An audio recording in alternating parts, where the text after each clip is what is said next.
Hello everyone, welcome to online study point. तो आज हम लोग डिस्कशन करेंगे जनरल साइंस के टॉप 500 क्वेश्चंस की पार्ट 4 सीरीज पे।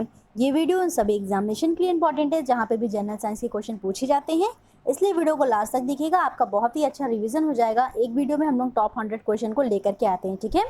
आइए स्टार्ट करने से पहले जिसने अभी तक चैनल को सब्सक्राइब नहीं किया है, जल्दी से चैनल को सब्सक्राइब करके बेल आइकन को दबाइए, जिससे कि लेटेस्ट वीडियो की इन्फॉर्मेशन आपको तुरंत मिल जाए। अगर आपको वीडियो की पीडीएफ चाहिए तो उसके लिए आप ऑनलाइन स्टडी पॉइंट का एंड्रॉयड ऐप भी इंस्टॉल कर सकते हो। यहाँ पे आपको वीडियो की पीडीएफ के साथ साथ उसकी क्विज भी दी जा रही है, तो बहुत ही चीज़ आपके लिए दी जा रही है यहाँ पे। तो जिसने भी अभी तक ऐप को इंस्टॉल नहीं किया, जल्दी से आप सभी लोग ऐप को इंस्टॉल करिए, जिससे कि एग्जामिनेशन पॉइंट ऑफ व्यू से ये ऐप आपके लिए बहुत ही ज़्यादा हेल्पफुल साबित हो सके, ठीक है। आइए स्टार्ट करते हैं। देखिए क्वेश्चन नंबर फर्स्ट आपकी स्क्रीन पे है, विशिष्ट प्रतिरोध का मात्रक है। तो आपका आंसर करेक्ट है ऑप्शन है, यानी कि ओम मीटर जो होता है वो विशिष्ट प्रतिरोध का मात्रक होता है, ठीक है। नेक्स्ट क्वेश्चन देखिए क्या है, एल्युमिनियम धातु को प्राप्त किया जाता है। एल्युमिनियम धातु को किससे प्राप्त किया जाता है? तो इसका आंसर करेक्ट है ऑप्शन सी, यानी कि एल्युमिनियम धातु को बॉक्साइट से प्राप्त किया जाता है। इसका एक्सप्लेनेशन देख लीजिए और सारे ऑप्शन को डिस्कशन कर लेते हैं। तो पिंच ब्लेंड जो होता है वो यूरेनियम से, ग्रेफाइट जो होता है वो कार्बन से, बॉक्साइट जो होता है वो एल्युमिनियम से, और अर्जेंटाइट जो होता है वो चांदी से प्राप्त किया जाता है, ठीक है। आइए चलते हैं नेक्स्ट क्वेश्चन। कणिकाओं यानी कि कॉर्पसल्स के बिना रक्त के तरल अंश को क्या कहते हैं? तो इसका आंसर करेक्ट हो जाएगा ऑप्शन सी, इसको कहा जाता है सीरम, ठीक है। इसका डायग्राम में देखिए, कॉर्पसल्स के बिना जो रक्त का तरल अंश होता है उसको हम लोग कहते हैं सीरम। नेक्स्ट क्वेश्चन देखिए क्या है, नेक्स्ट क्वेश्चन में आपसे पूछा जा रहा है कि हीमोग्लोबिन में उपस्थित होता है। तो जैसा कि हीमोग्लोबिन दो शब्दों से मिलकर बना होता है, हीम और ग्लोबिन। तो हीम का मतलब होता है आयरन और ग्लोबिन का मतलब होता है प्रोटीन, ठीक है। तो हीमोग्लोबिन में उपस्थित होता है आयरन। आपका आंसर करेक्ट हो जाएगा option number B. Next question देखिए क्या है, निम्नलिखित में से किसका उपयोग विस्फोटक के उत्पादन में किया जाता है? तो इसका आंसर करेक्ट हो जाएगा ऑप्शन, यानी कि ग्लिसरॉल का उपयोग विस्फोटक के उत्पादन में किया जाता है।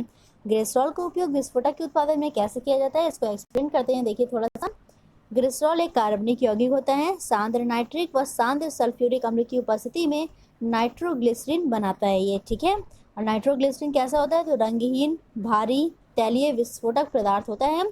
इसे ट्राई नाइट्रोग्लिसरॉल यानी कि टीएनजी के नाम से भी जानते हैं। और नोबल तेल भी आपसे कभी पूछा जाए तो इसका भी उपयोग विस्फोटक के रूप में किया जाता है, ठीक है। तो इन सभी का उपयोग डायनामाइट जैसे विस्फोटक पदार्थ बनाने में किया जाता है। तो आपका आंसर करेक्ट था ग्लिसरॉल। नेक्स्ट क्वेश्चन देखिए क्या है, पेट्रोलियम किस प्रकार की चट्टान में मिलता है? तो इसका आंसर करेक्ट है ऑप्शन बी, यानी कि पेट्रोलियम जो होता है वो अवसादी चट्टानों में मिलता है, ठीक है, यानी कि सेडिमेंट्री रॉक्स में पाया जाता है। सारे का एक्सप्लेनेशन समझ लीजिए कि कौन कौन सी रॉक्स होती हैं। अग्नि चट्टान यानी कि इग्नियस रॉक क्या होती हैं? तो भूपटल पर लावा ठंडा होने से जो चट्टानें बनती हैं उन्हें अग्नि चट्टान यानी कि इग्नियस रॉक्स कहते हैं। अवसादी या परतदार चट्टानें क्या होती हैं? तो अवसादी यानी कि परतदार जो चट्टान होती हैं उनकी उत्पत्ति अवसादों के सम्मोहन के फलस्वरूप होती हैं। एक चीज़ और ध्यान रखिएगा कि अग्नि चट्टान जो होते हैं उसमें जीवाश्म नहीं पाए जाते, क्योंकि इतने गर्म होते हैं कि इसमें जीवाश्म नहीं पाए जाते हैं। उसके बाद ये धीरे धीरे ठंडा होकर के परत दर परत इसका निर्माण होता है, तो उससे बनती है सेडिमेंट्री रॉक्स यानी कि अवसादी चट्टान। अब इसके बाद देखिए कायांतरित यानी कि मेटामॉर्फिक रॉक्स जो होती हैं वो अग्नि एवं अवसादी शैलों में ताप और दाब के परिवर्तन के कारण जो रूपांतरण हो जाता है उससे से कायांतरित शैल का निर्माण होता है, यानी कि मेटामॉर्फिक रॉक्स का निर्माण होता है, ठीक है। नेक्स्ट क्वेश्चन देखिए क्या है, पाचक अम्ल है। तो पाचक अम्ल कौन सा है? तो आप सभी इसको बहुत ही अच्छे से जानते हो। इसका आंसर करेक्ट है ऑप्शन सी, यानी कि HCl जो होता है वो पाचक अम्ल होता है, ठीक है। कहाँ पे पाया जाता है? देखो आप लोग, इसकी लोकेशन स्टोमक में पाया जाता है। अच्छा, आप लोगों के लिए क्वेश्चन है, ये बताइए कि जो स्टोमक होता है उसके साइड साइड में जो लेयर पाई जाती है उस लेयर का नाम क्या है? जल्दी से कमेंट करके बताइए इस लेयर का नाम क्या है। आइए हम लोग चलते हैं नेक्स्ट क्वेश्चन पे। तब तक नेक्स्ट क्वेश्चन में पूछा जा रहा है ब्रह्मोस है। तो ब्रह्मोस क्या है? तो यह एक प्रकार का प्रक्षेपास्त्र है, ठीक है। क्या है? प्रक्षेपास्त्र है ब्रह्मोस एक प्रकार का। नेक्स्ट क्वेश्चन देखिए क्या है, निम्नलिखित में से कौन जैविक खाद के रूप में प्रयुक्त किया जाता है? निम्नलिखित में से किसे जैविक खाद के रूप में प्रयुक्त किया जाता है? तो इसका आंसर करेक्ट हो जाएगा ऑप्शन बी, यानी कि एजोला को, ठीक है। एजोला को जैविक खाद के रूप में प्रयुक्त किया जाता है। यह एक प्रकार की फर्न जो होती है ना, उन्हीं की किस्में होती हैं, ठीक है। इसका एक्सप्लेनेशन थोड़ा सा देख लीजिए। एजोला एक तैरती हुई फर्न है जो शैवालों से मिलती जुलती है। सामान्यतः एजोला धान के खेत या उथले पानी में उगाई जाती है और ये क्या होती है, बहुत ही तेजी से बढ़ती है और यह जैव उर्वरक का स्रोत होता है, ठीक है। नेक्स्ट क्वेश्चन देखिए क्या है, केवल दो तत्व कक्षा तापक्रम पर द्रव की स्थिति में रहते हैं, वो कौन से हैं? तो आपका आंसर करेक्ट है ऑप्शन नंबर बी, यानी कि Hg तथा Br ऐसे दो तत्व हैं जो कक्षा तापक्रम पर यानी कि रूम टेम्परेचर पर द्रव की स्थिति में रहते हैं, ठीक है। नेक्स्ट क्वेश्चन देखिए क्या है, और सबसे इंपॉर्टेंट चीज़ आपके लिए कि ऑनलाइन स्टडी पॉइंट के एंड्रॉयड ऐप पे सुपर 30 की सीरीज़ जो चलाई जा रही है, आप सबको पता ही होगा। तो ये डेली रात को 10 बजे अपलोड कर दी जाती है, जिसमें सारे के सारे मिक्स क्वेश्चन पूछे जाते हैं, जो कि आपकी एग्जामिनेशन पॉइंट ऑफ व्यू से आपके लिए बहुत ही ज़्यादा हेल्पफुल है। ठीक है, तो जिसने भी अभी तक ऐप को इंस्टॉल नहीं किया है, जल्दी से ऐप को इंस्टॉल करिए, जिससे कि आपकी प्रिपरेशन में ये बहुत ही ज़्यादा बेनिफिशियल हो सके। आइए चलते हैं नेक्स्ट क्वेश्चन, क्वेश्चन नंबर 11। एक बायोगैस संयंत्र में निम्न में से कौन सी प्रक्रिया होती है? तो इसका आंसर करेक्ट है ऑप्शन है, यानी कि इसमें होता है फर्मेंटेशन, यानी कि किण्वन। ठीक है, क्या होता है किण्वन, इसको एक्सप्लेन करते हैं। देखिए, गोबर में बहुत ही अधिक मात्रा में ऊर्जा होती है, जिसे बायोगैस संयंत्र में किण्वन प्रक्रिया के द्वारा निकाला जाता है। किण्वन एक ऐसी प्रक्रिया होती है। फर्मेंटेशन क्या होता है कि काफ़ी समय तक रखने से उसमें क्या होती है, एनर्जी वगैरह आ जाती है। जैसे देखिए, दूध से दही का बनना, तो दूध से दही का बनना क्या होता है, तो ये एक फर्मेंटेशन ही तो होता है। आइए हम लोग चलते हैं नेक्स्ट क्वेश्चन पे। जल बिंदुओं के रूप में जल की हानि क्या कहलाती है? तो इसका आंसर करेक्ट हो जाएगा ऑप्शन बी, यानी कि जल बिंदुओं के रूप में जल की हानि कहलाती है बिंदु स्त्राव। इसको हम लोग इंग्लिश में ग्यूटेशन भी कहते हैं। तो इसका एक्सप्लेनेशन थोड़ा सा देखिए। ग्यूटेशन कुछ संवहनी पौधों की पत्तियों या किनारों पर जाइलम शैप की बूंदों का निकास होता है, जैसे घास और कई कवक। ग्यूटेशन को ओस से भ्रमित नहीं होना चाहिए। ओस अलग चीज़ है, ग्यूटेशन अलग चीज़ है। ठीक है, और ग्यूटेशन क्या होता है, यह आमतौर पर रात के दौरान ही होता है। नेक्स्ट क्वेश्चन देखिए क्या है। मधुमक्खी के डंक मारने पर किस पदार्थ से उपचार करना लाभकारी है? तो आपका आंसर करेक्ट हो जाएगा ऑप्शन है, यानी कि मधुमक्खी ने अगर डंक मार दिया है तो उसमें बेकिंग सोडा से उपचार करना ज़्यादा लाभकारी होता है। ठीक है, इसका एक्सप्लेनेशन देख लीजिए कि मधुमक्खी के डंक में क्या होता है। तो मधुमक्खी के डंक में मेथनॉइक अम्ल पाया जाता है। बहुत ही ज़्यादा बार एग्जामिनेशन में ये क्वेश्चन पूछा जा चुका है कि मधुमक्खी के डंक में क्या पाया जाता है, तो इसमें पाया जाता है मेथनॉइक अम्ल। ओके, इसका फॉर्मूला क्या है, NaHCO होता है। नेक्स्ट क्वेश्चन देखिए क्या है। एक तरफ उपकरण यानी कि यंत्र दिए गए हैं और दूसरी तरफ उसको मापने की राशि दी गई है। तो एमीटर से मापा जाता है किसी भी चीज़ की धारा, हाइग्रोमीटर से नापा जाता है सापेक्ष आर्द्रता, स्प्रिंग तुला से नापा जाता है भार, और बैरोमीटर से नापा जाता है दाब। ठीक है, यानी कि ए का थर्ड, बी का फोर्थ, सी का सेकेंड और डी का फर्स्ट है। ओके, आइए इसको मैच कर लेते हैं, देखिए क्या आ रहा है। तो इसका आंसर करेक्ट हो जाएगा ऑप्शन नंबर बी, यानी कि ए का 3, बी का 4, सी का 2 और डी का फर्स्ट। नेक्स्ट क्वेश्चन देखिए क्या है। निम्नलिखित में से किसकी सबसे छोटी जीवित कोशिका होती है? तो इसका आंसर करेक्ट हो जाएगा ऑप्शन बी, यानी कि कवक द्रव्य जो होता है उसकी सबसे छोटी जीवित कोशिका होती है। आप इसका नाम बताओ एक्सप्लेन करके। ठीक है, इसका नाम क्या होता है कमेंट करके बताइए ज़रा सा, और थोड़ा सा एक्सप्लेन भी दीजिएगा इसके बारे में। नेक्स्ट क्वेश्चन देखिए क्या है। का तीखापन किसके कारण होता है? तो आपका आंसर करेक्ट हो जाएगा ऑप्शन बी, यानी कि कैप्साइसिन की उपस्थिति में मिर्च का तीखापन होता है। ठीक है, यहाँ तक क्लियर हो गया। नेक्स्ट क्वेश्चन देखिए, क्वेश्चन नंबर 17 क्या है।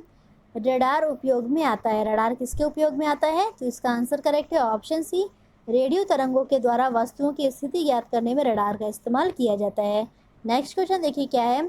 गुरुत्वाकर्षण नियतांक जी की इकाई है। गुरुत्वाकर्षण नियतांक की जो जी दिया गया है इसकी इकाई क्या है, ये पूछा गया है। तो आपका आंसर करेक्ट हो जाएगा ऑप्शन सी, यानी कि न्यूटन मीटर स्क्वायर प्रति किलोग्राम स्क्वायर। देखिए कैसे, F इज इक्वल्स टू, आपको यहाँ पे फॉर्मूला दिख रहा है G m1m2 divided by R square. अगर हम G इज इक्वल्स टू निकालते हैं तो ये आएगा F into R square divided by M1 into M2। Okay, ये आएगा। तो F की वैल्यू, F की यूनिट क्या हो गई, F की यूनिट यानी कि फोर्स की यूनिट न्यूटन हो गई। उसके बाद R क्या हो गया, तो ये मीटर स्क्वायर हो गया, बटे में मास है यानी कि किलोग्राम का स्क्वायर। तो आपका आंसर करेक्ट हो गया न्यूटन मीटर स्क्वायर प्रति किलोग्राम का स्क्वायर। ओके, नेक्स्ट क्वेश्चन देखिए क्या है। जमाई आती है। तो जमाई यानी कि योइंग जो होती है वो क्यों आती है?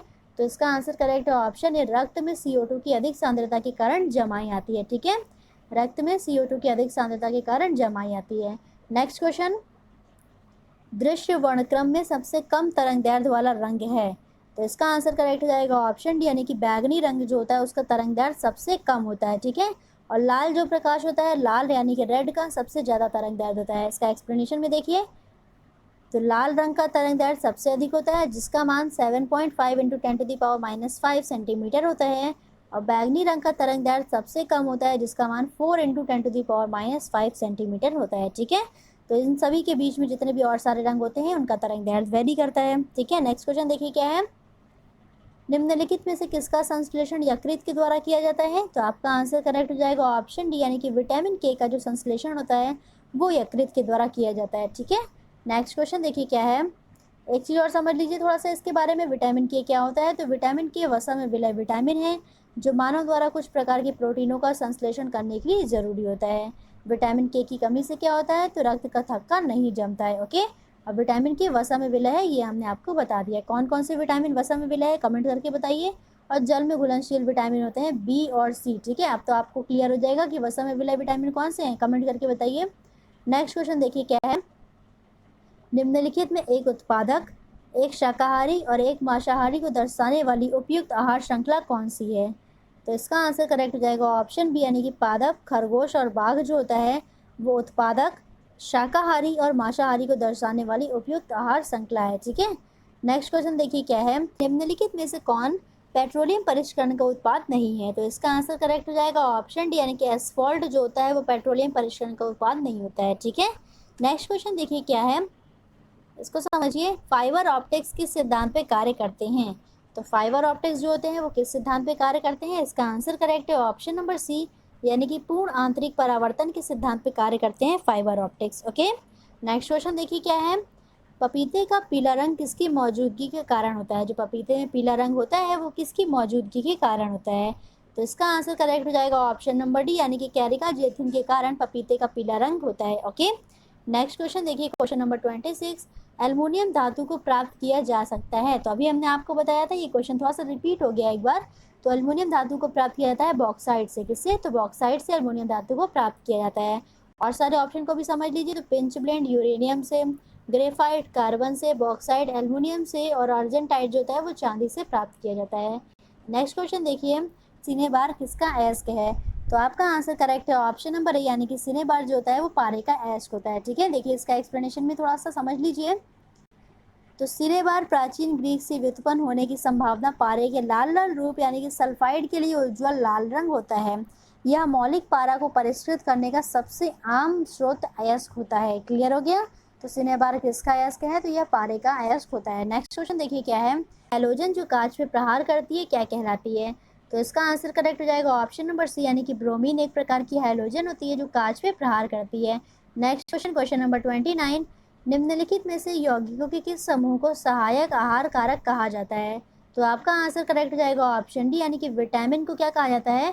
तो इसको कहते हैं सहायक आहार कारक, ओके। क्वेश्चन नंबर 30 क्या है? तो क्वेश्चन नंबर 30 को पढ़िए, किसी कंपनिक पिंड के अपनी मध्य स्थिति से अधिकतम विस्थापन को क्या कहा जाता है? यानी कि मान लीजिए कोई पिंड है जो कंपन कर रहा है, तो उसका एक और अधिकतम विस्थापन अगर होगा तो उस अधिकतम विस्थापन को क्या कहा जाता है? तो आपका आंसर करेक्ट हो जाएगा ऑप्शन, यानी कि इसको कहते हैं एम्पलीट्यूड या आयाम, ओके। क्या कहा जाता है? एम्पलीट्यूड या आयाम। आइए चलते हैं नेक्स्ट क्वेश्चन, क्वेश्चन नंबर 31, यदि पूर्ण तरंग दृष्टिकारी यानी कि फुल वेव रेक्टिफायर की निवेश आवृत्ति यानी कि इनपुट फ्रीक्वेंसी n है, तो निर्गत आवृत्ति यानी कि आउटपुट फ्रीक्वेंसी क्या होगी? तो इसका आंसर करेक्ट हो जाएगा ऑप्शन डी, यानी कि क्या हो जाएगी? 2n हो जाएगी, ठीक है। इस तरह के क्वेश्चन आपको नंबरिंग में भी दे के पूछ सकता है। जैसे कि मान लीजिए इनपुट फ्रीक्वेंसी 10 है तो आउटपुट फ्रीक्वेंसी क्या हो जाएगी? ये हो जाएगी 20, ओके। नेक्स्ट क्वेश्चन देखिए क्या है, एक तरफ आपको दिए गए हैं हार्मोन और दूसरी तरफ दिए गए हैं स्रावित ग्रंथ। तो पहला क्या दिया गया है? प्रोजेस्टेरोन दिया गया है, तो ये होता है गर्भाशय यानी कि महिलाओं में से। टेस्ट्रोजन जो होता है ये कहाँ से होता है? तो वृषण यानी कि पुरुष से होता है। थायरॉक्सिन थायराइड ग्रंथि से स्रावित होता है। इंसुलिन जो होता है वो हमने आपको कई बार बताया है कि यह आग्नेयाशय की पेनक्रियाज की बीटा कोशिकाओं से स्रावित होता है, ठीक है। तो यहाँ तक करेक्ट हो गया। आपके क्या ऑप्शन करेक्ट है? तो आपका आंसर करेक्ट हो जाएगा ऑप्शन नंबर ए, यानी कि ए का 3, बी का 4, सी का फर्स्ट और डी का सेकेंड। नेक्स्ट क्वेश्चन देखिए, क्वेश्चन नंबर 33 क्या है, पायस एक कोलाइड होता है। तो पायस एक कोलाइड होता है किसका? तो इसका आंसर करेक्ट है ऑप्शन बी, यानी कि द्रव्य में द्रव का कोलाइड होता है। कौन सा? तो पायस होता है। एक्सप्लेनेशन क्या है जो अभी हमने आपको बताया कि पायस यानी कि इमल्शन दो या दो से अधिक आमिश्रणीय तरल पदार्थों से बना हुआ एक मिश्रण होता है, ओके। यहाँ तक क्लियर? नेक्स्ट क्वेश्चन देखिए क्या है, पौधे के किस भाग से कॉफ़ी प्राप्त की जाती है? तो इसका आंसर करेक्ट हो जाएगा ऑप्शन है, यानी कि पौधे के बीजों से कॉफ़ी को प्राप्त किया जाता है, ठीक है। कई बार एग्जामिनेशन में इस तरह के क्वेश्चन भी पूछे जाते हैं। क्वेश्चन नंबर 35 क्या है कि फल तथा सब्जियों में मोम के घोल का उपयोग किया जाता है, किस लिए किया जाता है? तो इसका आंसर करेक्ट हो जाएगा ऑप्शन बी, यानी कि उनका भंडारण काल बढ़ाने के लिए उस पर मोम के घोल का इस्तेमाल करते हैं, ठीक है। कुछ लोगों को लग रहा होगा कि चमक के लिए किया जाता है, तो चमक के लिए वो एक अदर केस होता है, इसके लिए मेनली नहीं किया जाता है। मेनली उसका भंडारण काल बढ़ाने के लिए किया जाता है। नेक्स्ट क्वेश्चन देखिए, क्वेश्चन नंबर 36, 35 क्लोरीन 17 और 37 क्लोरीन 17 को क्या कहते हैं? तो इस तरह के क्वेश्चन बहुत ही अच्छे होते हैं, कई बार एग्जाम में आ चुका है। जैसे देखिए नीचे यहाँ पे दोनों सेम है और ऊपर यानी कि परमाणु भार अलग अलग है, ठीक है। तो ऐसे तत्व जिनका परमाणु क्रमांक समान हो और परमाणु भार अलग अलग हो उन्हें हम लोग क्या कहते हैं, तो उन्हें कहा जाता है समस्थानिक। ठीक है, क्या कहते हैं, तो उन्हें हम लोग कहते हैं समस्थानिक। नेक्स्ट क्वेश्चन देखिए, क्वेश्चन नंबर 37, कपूर के छोटे छोटे टुकड़े जल की सतह पर क्यों नाचते हैं? तो इसका आंसर करेक्ट हो जाएगा ऑप्शन नंबर, यानी कि पृष्ठ तनाव के कारण कपूर के छोटे छोटे टुकड़े जल की सतह पर नाचते रहते हैं। क्वेश्चन नंबर 38 देखिए क्या है, तो पारिस्थितिकी पदछाप की माप की इकाई क्या होती है? पारिस्थितिकी पदछाप के माप की इकाई क्या है? तो इसका आंसर हो जाएगा ऑप्शन, यानी कि भूमंडलीय हेक्टेयर जो होता है वो पारिस्थितिकी पदछाप के माप की इकाई है। ठीक है, हो गया पारिस्थितिकी पदछाप यानी कि इकोलॉजिकल फुटप्रिंट के माप की इकाई होती है भूमंडलीय हेक्टेयर। नेक्स्ट क्वेश्चन देखिए क्या है, धक्का सा यानी कि शॉक एब्जॉर्बर प्रायः स्टील के बनाए जाते हैं क्योंकि? तो स्टील के इसलिए बनाए जाते हैं क्योंकि स्टील की जो प्रत्यास्था यानी कि इलास्टिसिटी होती है वो काफ़ी अधिक होती है। ठीक है, स्टील की प्रत्यास्था अधिक होने के कारण शॉक एब्जॉर्बर्स जो होते हैं वो स्टील के बनाए जाते हैं। नेक्स्ट क्वेश्चन देखिए, क्वेश्चन नंबर 40 क्या है, वायु में ध्वनि का वेग किसमें परिवर्तन के साथ परिवर्तित नहीं होता है? तो आपका आंसर करेक्ट होगा ऑप्शन बी, यानी कि अगर वायु के दाब को हम लोग परिवर्तित करेंगे तो उसमें जो ध्वनि का वेग होगा वो परिवर्तित नहीं होता है। क्वेश्चन नंबर 41 क्या है, ओजोन परत स्थित है, ओजोन परत कहाँ पे स्थित है? तो आपका आंसर करेक्ट हो जाएगा ऑप्शन बी, यानी कि ओजोन परत जो है वो समताप मंडल में स्थित है। समताप मंडल यानी कि स्ट्रेटोस्फीयर में स्थित है ओजोन परत। इसका एक्सप्लेनेशन देखिए, तो ओजोन परत मुख्यतः स्ट्रेटोस्फीयर यानी कि समताप मंडल के निचले हिस्से में पृथ्वी से लगभग 15 से लेकर के 35 किलोमीटर की ऊंचाई पर पाई जाती है। इसकी परत की अधिकतम ऊंचाई क्या है? तो यह 55 किलोमीटर बताई जा रही है। ठीक है, नेक्स्ट क्वेश्चन देखिए क्या है, निम्नलिखित में से अधातु तत्वों में धात्विक चमक होती है, तो धात्विक चमक किसकी वजह से होती है? तो आपका आंसर करेक्ट है ऑप्शन सी, यानी कि आयोडीन की वजह से अधातु तत्वों में धात्विक चमक पाई जाती है। क्लियर हुआ, इसको याद रखिएगा, आयोडीन की वजह से पाई जाती है। ठीक है, नेक्स्ट क्वेश्चन देखिए क्या है, विद्युत का सबसे अच्छा सुचालक कौन सा होता है? तो विद्युत का सबसे अच्छा सुचालक वही होगा जिसमें फ्री इलेक्ट्रॉनों की संख्या ज़्यादा होगी, यानी कि मूवेबल इलेक्ट्रॉनों की संख्या ज़्यादा होगी। तो आपका आंसर करेक्ट हो जाएगा ऑप्शन, यानी कि चांदी जो होता है वो विद्युत का सबसे अच्छा सुचालक इसलिए माना जाता है क्योंकि इसमें मुक्त इलेक्ट्रॉनों की संख्या सर्वाधिक होती है। ठीक है, क्वेश्चन नंबर 44 देखिए क्या है, निम्नलिखित में से किस प्रकार के वनों में अधिकतम पादप विविधताएं पाई जाती हैं? तो आपका आंसर करेक्ट हो जाएगा ऑप्शन डी, यानी कि उष्णकटिबंधीय सदाबहार वनों में अधिकतम पादप विविधताएं पाई जाती हैं। नेक्स्ट क्वेश्चन देखिए क्या है, परमाणु घड़ी में परिवर्तन काल किस पर आधारित है? परमाणु घड़ी का जो एटॉमिक वॉच होती है उसका परिवर्तन काल यानी कि ट्रांजिशन किस पे आधारित होता है? तो इसका आंसर करेक्ट ऑप्शन बी, ये आधारित होता है सीजियम पे। ठीक है, ये किस पे आधारित है? तो ये सीजियम पे आधारित होता है। इसका और जरा एक्सप्लेनेशन थोड़ा सा देखिए, सिंबल इसका CS होता है, अभी हमने आपको बताया। इसका एटॉमिक नंबर क्या होता है? तो ये होता है 55। ओके, नेक्स्ट क्वेश्चन, यदि तरंग की लंबाई का मान आधा कर दिया जाए तो ध्वनि का वेग कितना हो जाएगा? तो आपका आंसर करेक्ट हो जाएगा, ये भी आधा हो जाएगा, यानी कि आपका आंसर करेक्ट है ऑप्शन नंबर ए। ठीक है, अगर तरंग की लंबाई का मान आधा करेंगे तो ध्वनि का वेग भी आधा हो जाएगा। नेक्स्ट क्वेश्चन देखिए, क्वेश्चन नंबर 47, लौंग में पाए जाने वाला सारभूत तेल निम्नलिखित में से कौन सा है?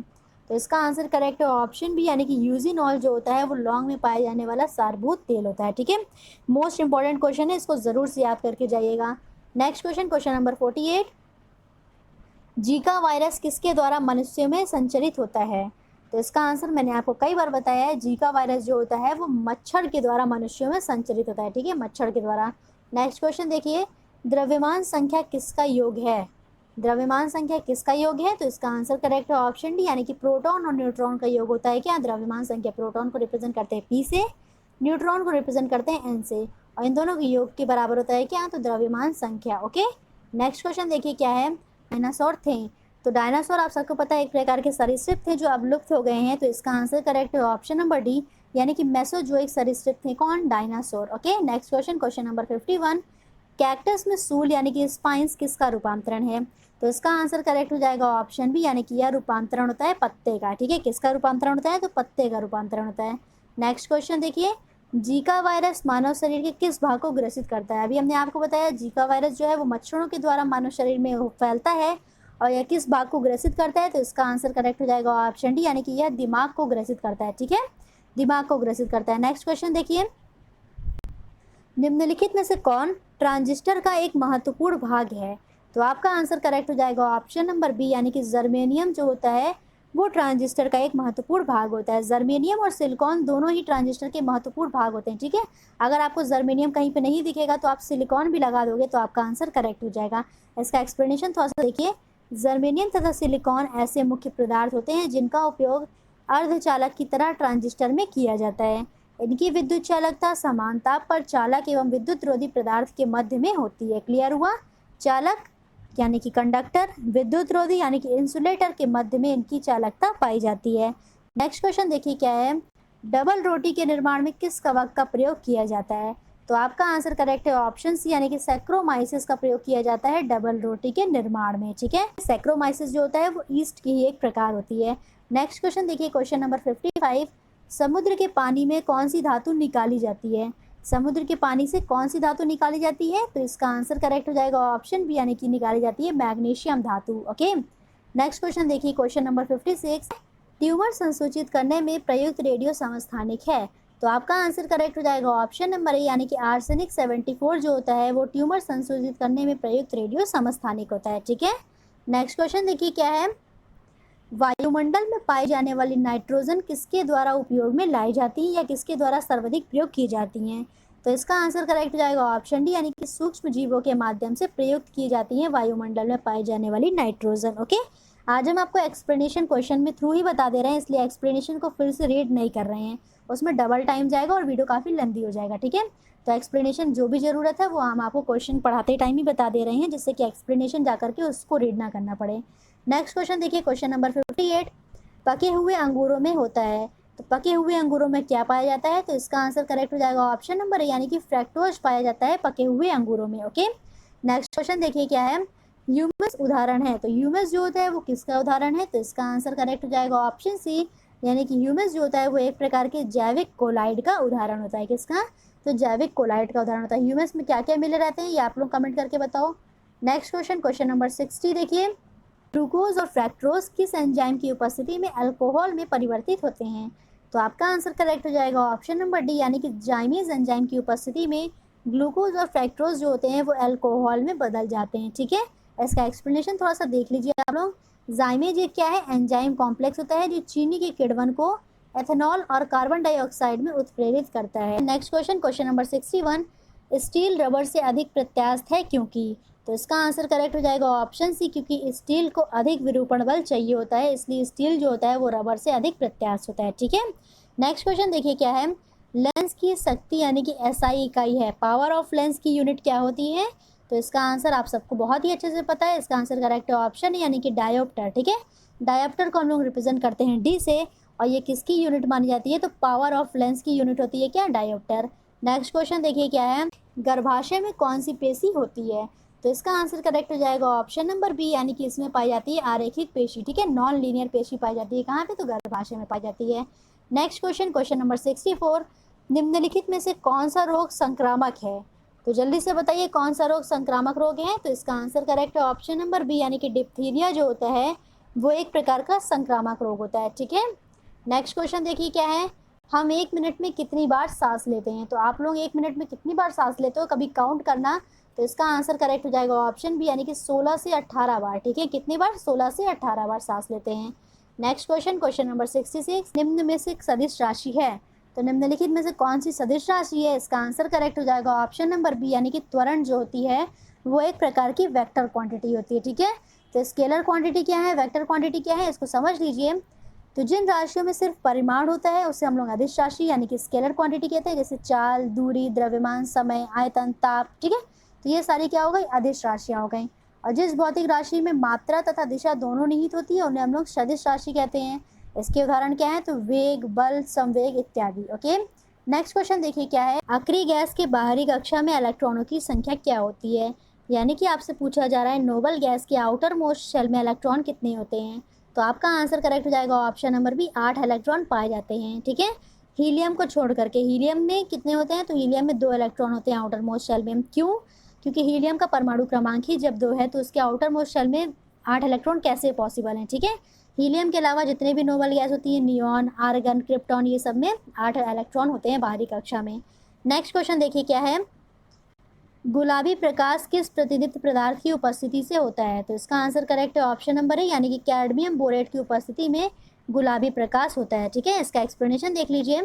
तो कैडमियम बोरेट की उपस्थिति में गुलाबी प्रकाश, जिंक सल्फेट से हरे रंग का प्रकाश, मैग्नीशियम टंगस्टन से हल्का नीला रंग, जिंक बेरिलियम सिलिकेट से पीला प्रकाश और magnesium tungsten plus zinc beryllium silicate से श्वेत प्रकाश होता है, यानी कि व्हाइट लाइट। ठीक है, नेक्स्ट क्वेश्चन देखिए क्या है।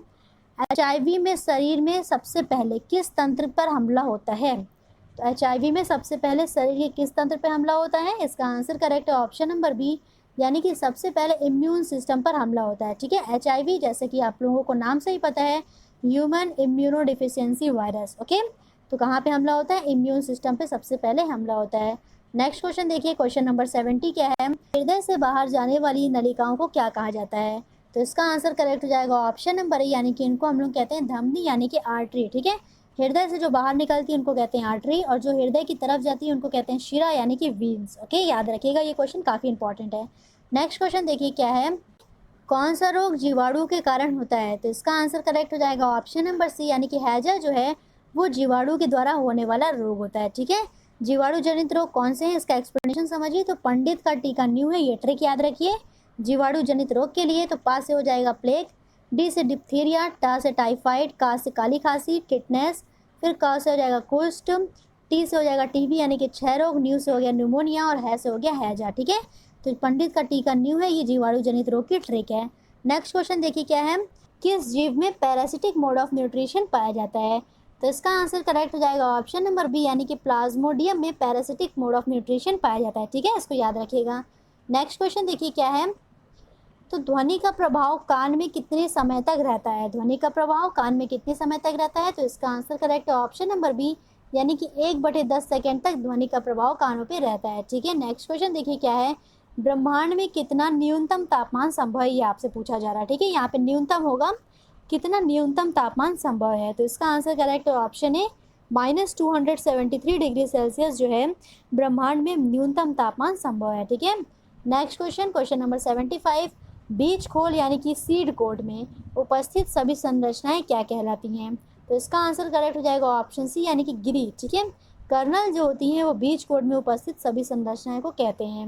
नेक्स्ट क्वेश्चन देखिए क्या है? स्पर्मोलॉजी किसका अध्ययन होता है? तो इसका आंसर करेक्ट हो जाएगा ऑप्शन बी, यानी कि स्पर्मोलॉजी में बीज का अध्ययन किया जाता है। ठीक है, घासों के अध्ययन को क्या कहते हैं? तो एग्रेस्टोलॉजी कहते हैं। और सारे के एक्सप्लेनेशन आप देखिए, एग्रेस्टोलॉजी घासों का अध्ययन करना, डेंड्रोकोलॉजी वार्षिक वलयों का अध्ययन करना कहलाता है, यानी कि एनुअल रिंग्स का। ठीक है, पैलिनोलॉजी परागकणों का अध्ययन करना कहलाता है, पॉलन ग्रेन्स का अध्ययन करना क्या कहलाता है? तो ये कहलाता है पैलिनोलॉजी। ओके, नेक्स्ट क्वेश्चन देखिए क्या है? निम्नलिखित में से कौन सा हार्मोन एक एस्ट्रॉयड है? तो इसका आंसर करेक्ट हो जाएगा ऑप्शन, यानी कि एस्ट्रोजन हार्मोन जो होता है वो एक प्रकार का एस्ट्रॉयड होता है। तो इसका एक्सप्लेनेशन देख लीजिए। एस्ट्रॉयड हार्मोन जो होता है वो 3 अंतःस्रावी अंगों के द्वारा निर्मित होता है। नेक्स्ट क्वेश्चन देखिए क्या है? एंटीमन का प्रतीक क्या है? तो एंटीमन का प्रतीक होता है ऑप्शन बी करेक्ट है, यानी कि SB। ठीक है, SB किसका प्रतीक है? तो ये एंटीमनी का प्रतीक होता है। इसका एक्सप्लेनेशन थोड़ा सा देखिए। Antimony is a chemical element with the symbol SB। Atomic number क्या होता है? तो इसका एटॉमिक नंबर 51 होता है। तो इसका सिंबल क्या होता है? इसका सिंबल SB होता है। ठीक है, नेक्स्ट क्वेश्चन देखिए क्या है? मधुमक्खी का डंक किसका रूपांतरण है? तो मधुमक्खी का जो डंक होता है वो रूपांतरण होता है अंड निरपेक्ष का। किसका? अंड निरपेक्ष का रूपांतरण होता है। अभी हमने आपको बताया था कि मधुमक्खी के डंक में क्या पाया जाता है, तो आप लोग अब कमेंट करके बताओ कि इसमें क्या पाया जाता है। नेक्स्ट क्वेश्चन देखिए, जब अभिकारक यानी कि रिएक्टिव और उत्प्रेरक यानी कि कैटलिस्ट दोनों की भौतिक अवस्थाएं भिन्न होती हैं तो उत्प्रेरक क्या कहलाता है? तो इसका आंसर करेक्ट हो जाएगा ऑप्शन, यानी कि कहलाता है विषमांग उत्प्रेरक। ठीक है, जब दोनों की भौतिक अवस्थाएं भिन्न होंगी तो उसे हम लोग कहेंगे विषमांग उत्प्रेरक। ठीक है, नेक्स्ट क्वेश्चन देखिए, एक चीज़ और समझ लीजिए इसमें, उत्प्रेरक की खोज किसने की थी? तो बर्जीलियस ने की थी। उत्प्रेरक क्या होते हैं? तो उत्प्रेरक ऐसा पदार्थ होता है जो रासायनिक अभिक्रिया के वेग को परिवर्तित करता है, यानी कि या तो उसकी वेग को बढ़ा देगा या तो उसकी वेग को घटा देगा, उसे हम लोग कहते हैं उत्प्रेरक। नेक्स्ट क्वेश्चन, क्वेश्चन नंबर 81, धूप के चश्मे की पावर होती है। धूप के चश्मे की पावर क्या होती है? तो इसका आंसर हो जाएगा ऑप्शन ए करेक्ट, 0 डायोप्टर जो होती है वो धूप के चश्मे की पावर होती है। अभी हमने आपको बताया था कि जो पावर होती है, ठीक है, लेंस की पावर होती है, उसकी यूनिट क्या होती है? तो ये होती है डायोप्टर। इसलिए देखिए यहाँ पे 0 के बाद डायोप्टर लगा हुआ है। Okay, next question, question number 82, chlorofluorocarbon को किस नाम से जाना जाता है? तो क्लोरोफ्लोरोकार्बन को फ्रेऑन के नाम से जाना जाता है। किस नाम से? फ्रेऑन के नाम से जाना जाता है। ठीक है, CFC क्लोरोफ्लोरोकार्बन सबसे ज़्यादा कहाँ से उत्पन्न होता है? तो ये AC हो गया, रेफ्रिजरेटर हो गया, इन सबसे उत्पन्न होता है सबसे अधिक। ओके, नेक्स्ट क्वेश्चन, पायरिया की बीमारी है। तो पायरिया कहाँ की बीमारी होती है? तो यह मसूड़े की बीमारी है। ठीक है, कहाँ की बीमारी है? तो मसूड़े की बीमारी होती है पायरिया। इसका एक्सप्लेनेशन समझ लीजिए क्या है। पायरिया शरीर में कैल्शियम की कमी, मसूड़े की खराबी और दांत मुंह की साफ सफाई में कमी रखने से होता है। पायरिया होने पर दांतों को सपोर्ट करने वाले जॉ यानी कि बोन्स को नुकसान पहुंचता है। ओके, नेक्स्ट क्वेश्चन क्या है? निम्नलिखित में से किसमें न्यूट्रॉन नहीं होते हैं? तो बहुत ही इजी क्वेश्चन है, किसमें न्यूट्रॉन नहीं होते हैं। तो इसका आंसर करेक्ट हो जाएगा ऑप्शन नंबर सी, यानी कि हाइड्रोजन में न्यूट्रॉन नहीं पाए जाते हैं। क्यों नहीं पाए जाते हैं? क्योंकि हाइड्रोजन का परमाणु क्रमांक ही 1 होता है और परमाणु भार भी 1 होता है। और न्यूट्रॉन की संख्या हम लोग कैसे निकालते हैं? तो परमाणु भार में से परमाणु क्रमांक को माइनस करके। तो हाइड्रोजन में देखिए न्यूट्रॉन की संख्या होती है 0। ओके, नेक्स्ट क्वेश्चन देखिए क्या है। जैव विकास को सर्वप्रथम समझाया था। जैव विकास को सर्वप्रथम किसने समझाया था? तो इसका आंसर करेक्ट ऑप्शन यानी कि लैमार्क ने सबसे पहले जैव विकास को समझाया था। तो आइए चलते हैं नेक्स्ट क्वेश्चन, क्वेश्चन नंबर 86। मानव शरीर में अपेंडिक्स किस संरचना से जुड़ा है? तो इसका आंसर करेक्ट हो जाएगा ऑप्शन नंबर बी, यानी कि यह जुड़ा होता है बड़ी आंत की संरचनाओं से। ठीक है, इसका एक्सप्लेनेशन थोड़ा सा समझ लीजिए। आंत का एक टुकड़ा होता है जिसे अपेंडिक्स कहते हैं। पेट में बहुत दर्द का आभास रहता है और चलने में पीड़ा होती है। अपेंडिक्स कहाँ पाई जाती है? तो पेट के दाएं और नीचे हिस्से में रहती है। अपेंडिक्स एक तरफ से खुला हुआ और दूसरी तरफ से बंद होता है। ठीक है, और यह संरचना किससे जुड़ी होती है? तो यह संरचना बड़ी आंत से जुड़ी होती है। नेक्स्ट क्वेश्चन देखिए क्या है। अम्लीकरण और नाइट्रेट निक्षालन यानी कि लीचिंग क्या होता है? तो इसका आंसर करेक्ट हो जाएगा ऑप्शन बी, यानी कि मृदा में रसायन के रिसाव की प्रक्रिया को कहा जाता है अम्लीकरण और नाइट्रेट निक्षालन। ओके, इसका एक्सप्लेनेशन थोड़ा सा देखिए। तो वायुमंडलीय अम्लीकरण सल्फर, नाइट्रोजन और कार्बनिक यौगिकों के ऑक्सीकरण का परिणाम होता है जो उनके अनुरूप एसिड बनाते हैं। ओके, नेक्स्ट क्वेश्चन देखिए क्या है। हाइड्रोजन स्पेक्ट्रम की सर्वप्रथम व्याख्या किसने की थी? तो आपका आंसर करेक्ट है ऑप्शन नंबर बी, यानी कि नील्स बोर ने सबसे पहले हाइड्रोजन के स्पेक्ट्रम की व्याख्या की थी। रदरफोर्ड और डाल्टन का भी समझ लीजिए। तो डाल्टन का परमाणु सिद्धांत द्रव्यमान संरक्षण का नियम और स्थिर अनुपात के नियम पर आधारित था। प्रोटॉन की खोज किसने की थी? तो ये की थी अर्नेस्ट रदरफोर्ड के द्वारा। कब की गई थी? 1920 ईस्वी में की गई थी। आप लोग कमेंट करके बताओ इलेक्ट्रॉन और न्यूट्रॉन की खोज किसके द्वारा की गई थी और कब की गई थी। ठीक है, नेक्स्ट क्वेश्चन देखिए, question number 89। Bullet proof jacket बनाने के लिए किसका उपयोग किया जाता है? तो बुलेट प्रूफ जैकेट बनाने के लिए उपयोग किया जाता है बोरेक्स का। किसका उपयोग करते हैं? बोरेक्स का इस्तेमाल करते हैं। ठीक है, नेक्स्ट क्वेश्चन, क्वेश्चन नंबर 90।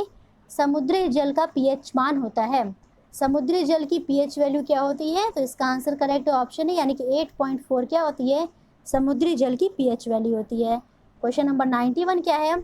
आकाश में बिजली चमकने से कौन सी गैस निकलती है? तो इसका आंसर करेक्ट हो जाएगा ऑप्शन सी, यानी कि N2O गैस निकलती है आकाश में बिजली चमकने से। ठीक है, याद रखिएगा, कई बार एग्जामिनेशन में ये क्वेश्चन पूछा गया है। क्वेश्चन नंबर 92 क्या है? विद्युत ट्रॉम का आविष्कार किसने किया था? तो आपका आंसर करेक्ट हो जाएगा ऑप्शन नंबर बी, यानी कि फ्योदर पेरोव्स्की के द्वारा विद्युत ट्रॉम का आविष्कार किया गया था। Okay, next question, question number 93 देखिए क्या है। गैसों के वितरण का सिद्धांत किसने दिया? तो गैसों के वितरण का सिद्धांत दिया गया है ग्राहम के द्वारा। ग्राहम के द्वारा क्या दिया गया है? गैसों के वितरण का सिद्धांत। इसका एक्सप्लेनेशन देखिए तो आपको एकदम अच्छे से क्लियर होगा। ग्राहम का वितरण नियम गैस के वितरण की दर से संबंधित एक नियम है। इसमें उन्होंने बताया है कि जो गैस के वितरण की दर होती है वो उनके कणों के द्रव्यमान के वर्गमूल के व्युत्क्रमानुपाती होती है। ठीक है, यानी कि एक से समझिए तो जो कणों की दर है वो द्रव्यमान के वर्गमूल के व्युत्क्रमानुपाती होती है। क्लियर हो गया? नेक्स्ट क्वेश्चन देखिए, क्वेश्चन नंबर 94।